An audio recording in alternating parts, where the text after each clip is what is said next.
Dati galit pa ako sa autocorrect pag nag-email ng looking forward to hear from you soon. Mali naman pala talaga kasi ako. Yes, so again, kapag sa look forward to,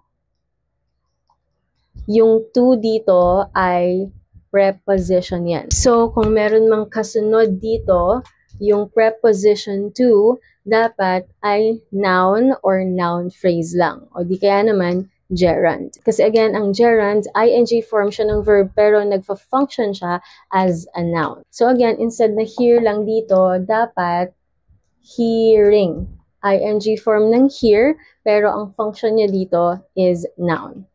I look forward to hearing from you soon. O kaya, I look forward to meeting our new classmate. I look forward to spending the rest of my life with you. Again, dahil preposition ito, and hindi siya infinitive na to. Ito kasing infinitive, ibang usapan na yan. Let me know kung gusto niyo i-discuss natin to next time.